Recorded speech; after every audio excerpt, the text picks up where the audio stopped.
Salam, shalom, adab, namaste, sat sri akal.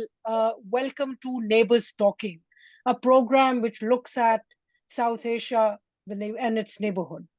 Uh, we- uh, Today we welcome Mr. Afra Syab Khattak, who's a politician, a Pakistani politician, leader of National Democratic Movement, and a great icon of Pakistani politics.